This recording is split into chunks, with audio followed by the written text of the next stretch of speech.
दोस्तों, हम जिस युग में रहते हैं, इस युग के सभी मनुष्यों के मन में यह एक अवधारणा रहती है कि जो मनुष्य अच्छे कर्म करता है उसे ही स्वर्ग की प्राप्ति होती है और जो अच्छे कर्म नहीं करता उसे नरक की प्राप्ति होती है। ये बिल्कुल गलत अवधारणा या सोच है, क्योंकि आज मैं आपको इस वीडियो के माध्यम से बताऊंगा कि किसे स्वर्ग प्राप्त होता है और किसे नरक। तो वीडियो में अंत तक बने रहिए।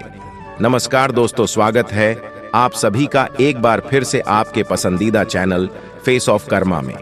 दोस्तों, भगवान श्री हरि विष्णु जी और माता लक्ष्मी जी के सच्चे भक्त वीडियो को लाइक कर दें और साथ ही चैनल को सब्सक्राइब कर दें और कमेंट बॉक्स में जय श्री हरि विष्णु जी जरूर लिख दें, जिससे आपकी समस्त मनोकामनाएं पूर्ण हो जाएं। मित्रों, एक बार की बात है, धरती लोक पर 3 मनुष्य और 1 औरत मतलब 4 लोगों की मृत्यु एक ही साथ हो जाती है। उन सभी लोगों के अपने अपने विचार थे, साथ ही वह सभी लोग अलग अलग प्रदेश के भी थे, परंतु संयोगवश उन चारों का अंत एक ही समय पर हो गया था, जिसके कारण यमराज जी के दूत उन चारों को लेने के लिए ठीक उसी समय पर आते हैं। मरने वालों में से एक व्यक्ति तो मगध देश का राजा था, दूसरा व्यक्ति एक धनी व्यापारी था, तीसरा व्यक्ति एक पूजा पाठ करने वाला पंडित था और चौथा एक गरीब औरत थी जो दिन भर मेहनत करके अपने परिवार का पालन पोषण करती थी। यमराज के दूत इन चारों के पास आए तो चारों की आत्माओं को लेकर यमराज के दूत मृत्यु के देवता धर्मराज की सभा में आकाश मार्ग से लेकर जा रहे थे।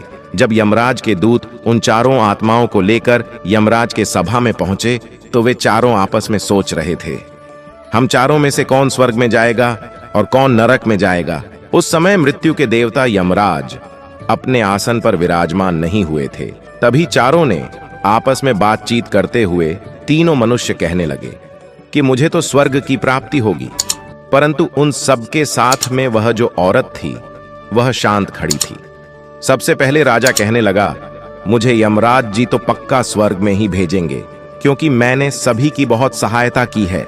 मैं तो एक विश्वविख्यात राजा हूं। मैंने अपने अनेक सत्कर्मों से धरती लोक पर अपना खूब नाम कमाया है, जिससे प्रत्येक मनुष्य मेरे राज्य में अत्यंत खुश था। चारों तरफ सभी लोग मेरे अच्छे कर्मों की चर्चा करते हैं। कभी भी कोई मेरे द्वार से खाली हाथ नहीं गया। मैंने सभी को भिक्षा दी है। मुझसे जितना हो सका मैंने उन्हें उससे बढ़कर दिया। वह इसलिए कि वह मुझे आशीर्वाद दें, जिससे मुझे पुण्य मिला और वह जीवन भर मेरा नाम कभी ना भूल पाए। हर तरफ मेरे नाम का ही गान हो। मेरे मगध राज्य में मेरे ही नाम का गान हो रहा है। वह राजा आगे बोला, मेरे द्वारा दिए गए दान से लाखों लोगों को खाने को अन्न मिला और रहने को आसरा मिला, इसलिए मेरे कर्म और लोगों द्वारा दिए गए आशीर्वाद को देखते हुए यमराज मुझे पक्का ही स्वर्ग में भेजेंगे। मित्रों, राजा की बात सुनकर जो वह धनी व्यापारी था वह कहने लगा, अरे भाई, मैंने तो पृथ्वी लोक पर रहकर खूब धन कमाया, फालतू का खर्च नहीं किया और उस धन से मैंने लाखों लोगों की सहायता की। मैंने अपनी कमाई का अपना 30वां हिस्सा सदैव दीन दुखियों की सहायता में लगाया है, जिसकी वजह से मुझे अवश्य ही पुण्य मिलेगा। प्रभु यमराज मेरे शुभ कर्मों को देखते हुए मुझे स्वर्ग में अवश्य भेजेंगे। इस बात को मैं पहले से ही जानता हूं। मित्रों, व्यापारी की बात सुनते ही वह पंडित बोल पड़ा और कहने लगा, अरे भाई, क्यों तुम सभी फिजूल की बातें कर रहे हो। स्वर्ग में जाना कोई आसान कार्य नहीं है। स्वर्ग में जाने के लिए दान के साथ साथ पूजा पाठ भी करना पड़ता है। इसलिए स्वर्ग में जाने का सबसे बड़ा हकदार तो मैं ही हूँ, क्योंकि मैंने भगवान का नित्य पूजा पाठ किया है। मेरा पूरा जीवन पूजा आराधना में ही बीता है। मेरे द्वारा किए गए शुभ कर्मों के कारण ही धर्मराज मुझे स्वर्ग में अवश्य भेजेंगे। पंडित ने कहा, यह बात मैं अच्छी तरह से जानता हूं। इस प्रकार तीनों ने अपनी अपनी बातें की और अपने अपने विचार सबके सामने रखे। फिर वह तीनों लोग उस चौथी औरत को देखने लगे जो मजदूरी करती थी। उन्होंने सोचा कि देखो, अब ये क्या कहती है, क्या इसने भी कोई अच्छा काम किया है या नहीं, या फिर इसका पूरा जीवन मजदूरी करते हुए दूसरों के अधीन रहते हुए ही बीता है। वह औरत उन सब की बातों को चुपचाप नीचे नजरें झुकाए खड़ी सुनती रही, परंतु वे तीनों अपनी ही प्रशंसा को बड़े गर्व के साथ करने में जुटे हुए थे। तभी यमराज अपने सारथी भैंसे पे बैठकर अपने साथी चित्रगुप्त के साथ दरबार में उपस्थित होते हैं। मित्रों, चित्रगुप्त के हाथों में एक मोटी सी किताब थी। उस किताब में समस्त प्राणियों के कर्मों का लेखा जोखा लिखा था। यमराज जी अब अपनी सवारी से उतरते हैं और अपने सोने के आसन पर विराजमान होते हैं और फिर चित्रगुप्त से उन चारों के पाप और पुण्य को देखने के लिए कहते हैं। चित्रगुप्त ने सबसे पहले मगध देश के राजा को अपने पास बुलाया और उससे कहने लगे, तुम तो धरती पर बड़े ही विख्यात राजा थे। तुमने अपने जीवन में कौन कौन से कर्म किए हैं तथा आपने जितने लोगों को दुख दिया है, जितने लोगों का भला किया है, मैं अपनी पुस्तक में देखकर यह फैसला करूंगा कि आप स्वर्ग में जाने के योग्य हैं भी या नहीं। तब वह राजा बड़े गर्व के साथ अपने कर्मों को बताते हुए कहता है कि है चित्रगुप्त, मैं मगध देश जैसे बड़े राज्य का स्वामी था। मेरा राज्य बड़ा ही समृद्ध और खुशहाल था। मेरे राज्य में मेरी वजह से ही दीनहीन, गरीब दुखिया लोग बहुत ही कम थे। सब मेरी छत्र छाया में रहते हुए बड़े आनंद के साथ जीवन यापन कर रहे थे। मैंने अपने राज्य के प्रत्येक नागरिक को किसी भी चीज की कभी कमी नहीं होने दी। मेरे यहाँ हर निर्धन को धन मिलता था, हर भूखे को भोजन मिलता था। लाखों का धन उन्हें रोज दान में दिया जाता था, जिसकी वजह से मेरी प्रजा मुझसे बहुत प्रसन्न थी। मैंने अपने जीवन में यही अच्छे कर्म किए हैं। राजा के इतना कहते ही चित्रगुप्त ने अपनी पुस्तक उठाई और उसमें देखने लगे। पुस्तक में देखकर चित्रगुप्त जी ने राजा को बताया कि तुम जो कह रहे हो वह सत्य है। तुमने अपनी प्रजा को बहुत सुख और दान दिया है, परंतु इसके साथ साथ तुमने एक बहुत बड़ा अपराध भी किया है। तुमने अपनी राज्य की सीमा को फैलाने के लिए जितने युद्ध लड़े हैं, उन युद्धों में हजारों लाखों की संख्या में सैनिकों ने अपनी जान गंवाई है, जिससे उन सब की मृत्यु का कारण तुम बने हो। उन मरे हुए मनुष्यों की पत्नियों की हाय तुमको लगी। उनके परिवारों के बच्चों को अनाथ करने वाले तुम हो। उनकी स्त्रियों को विधवा बनाने वाली भी तुम हो। उनकी मां की गोद सूनी करने वाले भी तुम हो। चित्रगुप्त आगे कहते हैं, हे राजा जी, तुमने अपने ही सैनिकों के हजारों परिवारों को हमेशा दुख दिया है। युद्ध लड़कर राज्य बढ़ाने से अच्छा था कि तुम अपने पड़ोसी राज्यों से मित्रता करके उनके साथ व्यापार बढ़ाते, जिससे आपका राज्य तब भी बढ़ता, साथ ही साथ आपकी समृद्धि भी बढ़ती। तुमने अपनी प्रजा को सुखी और सैनिकों को दुख पहुंचाया है, इसलिए तुम स्वर्ग जाने के हकदार नहीं है। जब चित्रगुप्त ने यह बात बताई तो इस बात को सुनकर राजा चुपचाप पीछे हो गया। उसके बाद चित्रगुप्त ने उस धनी व्यापारी को बुलाया और उनसे कहा कि आपने धरती पर कौन कौन से अच्छे कर्म किए हैं। तब वह धनी व्यापारी कहता है, हे भगवान, मैंने पृथ्वी लोक पर जितना धन कमाया, उसका 30वां भाग अच्छे कामों में लगाया। लाखों लोगों को भोजन कराया। मैंने उस धन को कई आश्रमों को दान दिया है। कई बेघर लोगों को मैंने धन दिया। मैंने उस धन से कई शहरों में मंदिरों का निर्माण करवाया है। उस धन से कई जगह पर धर्मशालाएं बनवाई हैं। वह धनी व्यापारी आगे कहता है कि यही मेरे जीवन के अच्छे कर्म है। व्यापारी की बात सुनने के बाद चित्रगुप्त जी ने पुनः अपनी पुस्तक खोली, जिसमें देखने के बाद चित्रगुप्त ने उस धनी आदमी से कहा कि देखो, तुमने जो जो कहा है वह सत्य है, परंतु तुमने धरती पर जो दान धर्म किया है उससे तुम्हारे पुण्य नहीं बढ़े, परंतु तुम्हारा पाप यह है कि तुमने धरती पर जो दान धर्म किया है उस पैसे को कमाने के लिए तुमने बहुत झूठ बोला है। तुमने हद से ज्यादा ठगी की है। तुमने कई चीजों में मिलावट करके बेचा है। नकली वस्तुओं को असली के दाम में बेचा है। कितने व्यापारियों का तुमने धंधा चौपट करवाकर उनको रास्ते से हटाया है। तुम्हारे इन कर्मों से अनजाने में कितने लोग बीमार होकर मारे गए हैं। चित्रगुप्त आगे कहते हैं, न जाने कितनों ने तुम्हारी वजह से आत्महत्या कर ली। कितनों की मेहनत का पैसा तुम्हारे पास चला आया। उन सब लोगों की बद्दुआ तुमको लगी है। तुम्हारे जो पाप कर्म थे, वह तुमने जो कुछ भी अच्छा काम किया, उसकी वजह से तुम्हारे पुण्य शून्य हो गए। यही कारण है कि तुम्हारा कोई पूर्ण कर्म न होने के कारण तुम स्वर्ग में जाने के योग्य नहीं हो।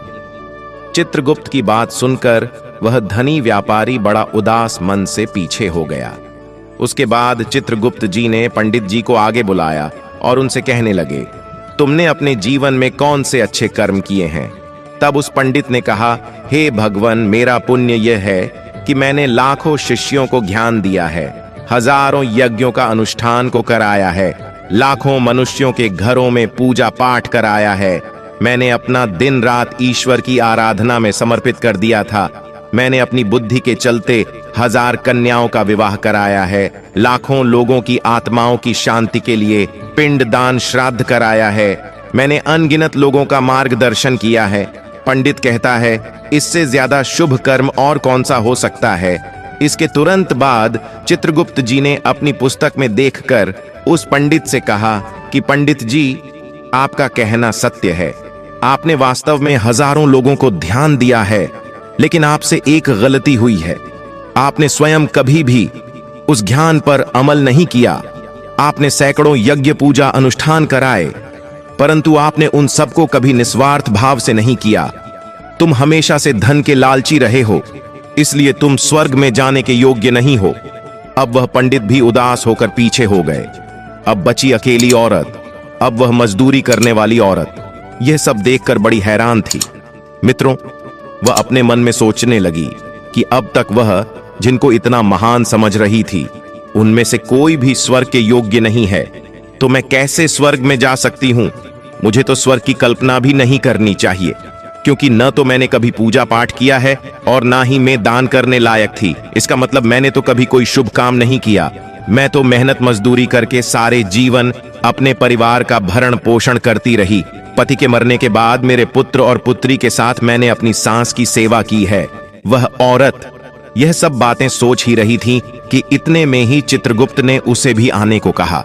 जैसे ही वह औरत चित्रगुप्त के पास गई तो उसने पहले ही कह दिया कि हे भगवान, मैंने धरती पर एक गरीब दुखिया के घर में जन्म लिया था। दान हवन पूजा पाठ करने के लायक ही नहीं थी, तो मैं शुभ कर्म कहां से करती। मैं तो अपने परिवार का पालन पोषण बड़ी मुश्किल से कर पाती थी। मैं जानती हूं भगवान कि मैं स्वर्ग में जाने के योग्य नहीं हूं। मैंने धरती पर भी नर्क भोगा है और आगे भी नर्क में ही जाने की मेरी हैसियत है। वह औरत आगे कहती है, किंतु हे प्रभु, मेरी एक इच्छा है।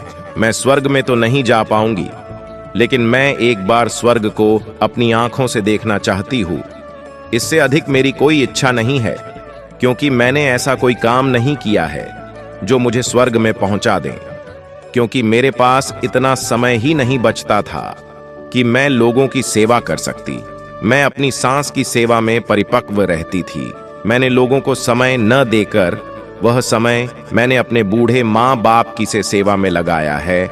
उनको भोजन खिलाती पिलाती थी, उनके वस्त्र बदलती थीं। यही मेरी दिनचर्या थी। मुझे तो मंदिर में जाने का भी अवसर नहीं मिलता था। उस औरत की बात सुनकर चित्रगुप्त ने पुनः अपनी पुस्तक में देखकर पूछा, हे देवी, तुम ध्यान से सोचकर बताओ कि तुमने कभी तो कोई पुण्य कर्म किया होगा। तब औरत ने अपने पूरे जीवन के घटनाक्रम को याद किया और तब उसे याद आता है कि एक बार उसे बहुत तेज की भूख लगी थी। वह खाना खाने के लिए बैठी ही थी। इतने में वहां एक बहुत ही कमजोर बीमार कुत्ता टहलता हुआ आ गया, जो ठीक से चल भी नहीं पा रहा था। वह आकर मेरे सामने बैठ गया और मेरी रोटी की ओर गौर से देखने लगा। मैं समझ गई कि वह कुत्ता बहुत भूखा है। मेरी अंतरात्मा ने मुझे सचेत किया कि बेजुबान जानवर को छोड़कर तू अकेले कैसे खा सकती है। वह औरत फिर कहती है कि मैंने वह रोटी स्वयं न खाकर उस कुत्ते को खिला दी। उस दिन मैंने पूरे दिन भूखे पेट रहकर ही काम किया था। उस औरत की बात जब यमराज और चित्रगुप्त ने सुनी तो यमराज मुस्कुराए। तब स्वयं यमराज जी ने उसका हाथ पकड़कर बड़े सम्मान के साथ उस औरत को स्वर्ग में लेकर गए और यमराज जी बोले, वास्तव में आप ही स्वर्ग में रहने की अधिकारी हो। प्रत्येक जीव पर दया दिखाना ही सबसे बड़ा पुण्य कर्म है। मनुष्य जो भी काम निस्वार्थ भाव से करता है, वास्तव में उसको ही उसे सबसे बड़ा पुण्य मिलता है। निस्वार्थ भाव से किए गए जन कल्याण के लिए एक छोटे से छोटा काम भी आपके सैकड़ों पापों को नष्ट कर देता है। यमराज आगे कहते हैं, लालच और स्वार्थ के वशीभूत होकर मनुष्य द्वारा किया गया शुभ कर्म भी फलदायी नहीं होता है। इसलिए ध्यान रहे, जीवन में अच्छे कर्म अच्छी भावना के साथ करना चाहिए। ऐसा नहीं होना चाहिए कि आपने किसी से धन छीनकर या चुराकर अच्छे काम में लगा दिया हो, तो वह धन आपको कभी नरक में नहीं ले जाएगा, ऐसा काम करने पर आप अवश्य ही नर्क के भागीदार बनेंगे। अगर कोई मनुष्य उसी धन को दान पुण्य में लगाता है तो वह उससे भी नहीं उभर सकता। इसके बाद चित्रगुप्त पंडित, राजा और धनी व्यापारी को नर्क में डलवा देते हैं। वहीं उस स्त्री को स्वर्ग की प्राप्ति होती है। स्वर्ग में वही व्यक्ति जाता है जिसने प्रत्येक काम निस्वार्थ भाव से प्रत्येक जीव की सेवा की हो, भले ही उसने जीवन में एक पैसा भी दान न किया हो, पर वह जिस लायक था अपने सामर्थ्य के अनुसार उसने निस्वार्थ भाव से जो भी काम किया है वहीं उसकी मुक्ति का रास्ता तय करता है। दोस्तों, हम उम्मीद करते हैं कि आपको हमारे द्वारा दी गई जानकारी जरूर पसंद आई होगी। अगर पसंद आई है तो दोस्तों वीडियो को लाइक कर दीजिए और साथ ही हमारे चैनल फेस ऑफ कर्मा को सब्सक्राइब करके बेल आइकॉन को भी दबा दीजिए। मिलते हैं आपसे अपने अगले वीडियो में, तब तक के लिए धन्यवाद। जय श्री राम, जय हनुमान।